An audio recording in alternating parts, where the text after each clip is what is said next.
دنیا کے تاریخ کے دو عجیب جنازے، وہ بھی پاکستان میں۔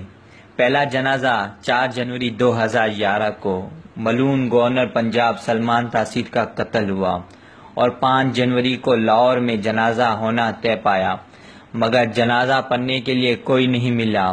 بادشاہی مسجد کے خطیب مولانا عبدالخبیر آزاد سے رابطہ ہوا، مگر جواب ملا یہ کام نہیں کر سکتا۔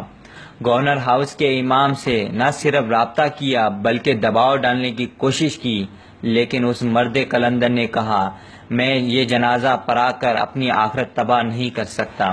زیادہ دباؤ ڈالا گیا تو کہا گورنر ہاؤس کی مسجد کی امامت تو چھوڑ سکتا ہوں، مگر کسی گستاخ رسول کا جنازہ نہیں پڑھا سکتا۔ داتا دربار کے مسجد کے امام کی منت کی گئی، مگر انہوں نے جواب دیا یہ گناہ نہیں کر سکتا۔ پیپلز پارٹی لاہور کی ایک رہنما کے مطابق 100 سے زائد امہ نے سلمان تاثیر کا جنازہ پڑھنے سے انکار کیا۔ وقت کے حکمران کے جنازے کے لیے امام تلاش کرتے رہے، مگر کوئی صاحب علم تو کیا عام عالم بھی دستیاب نہ ہو سکا۔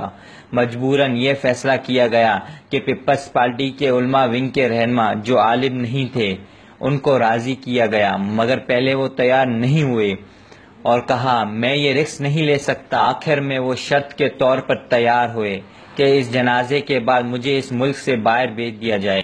اب معلوم نہیں کہ ان کے ساتھ وعدہ وفا ہوا یا نہیں، مگر محسوب اس دن آج دن کہیں نظر نہیں آئے۔ 2 دن تک وفاقی حکومت کے دباؤ، پارٹی رابطوں اور میڈیا کی بھرپور کوریج کے باوجود 3000 افراد کو جمع کرنا وقت کے حکمران کے لیے امتحان ثابت ہوا۔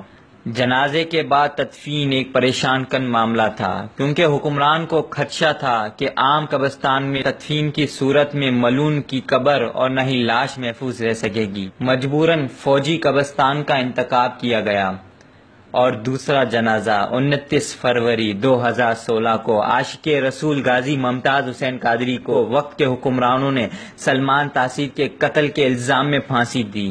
خبر عام ہوتے ہی پورا ملک سر پر احتجاج ہوا۔ ہر مومن کی یہی خواہش تھی کہ وہ جنازے میں شریک ہو۔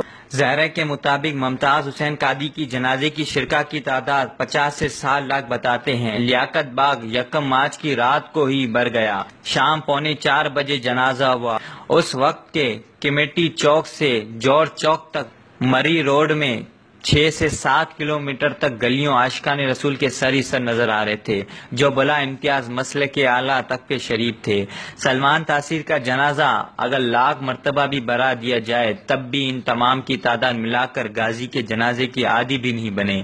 یہ ہے حق کی دلیل، اور یہ تو صرف وہ ہے جو بستے ہیں، ان سے ہٹ کر مجھ جیسے کروڑوں اور بھی ہے جو پنڈی سے میلوں دور اپنے ہیرو کے جنازے کی تصویروں کو حسرت سے دیکھتے صرف یہی سوچ رہے ہیں کاش ہم بھی وہاں ہوتے، اور ہر ایک کی یہاں خواہش تھی کہ شہید کے جنازے میں شرکت کی سعادت ملے، تاکہ روز قیامت آقا کے حضور کے سکون آقا تیرے عاشق کی جنازے میں بھی شریک تھے۔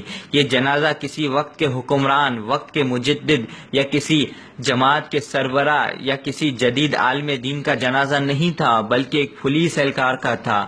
اس کا امتیاز بس عاشق رسالت صلی اللہ علیہ وسلم تھا، جس نے اس کو سب کے دلوں کا بادشاہ بنا دیا۔ امام احمد بن حنبل رحمۃ اللہ علیہ فرماتے ہیں ہمارے جنازے فیصلے کریں گے کون حق پر تھا اور کون باطل پر۔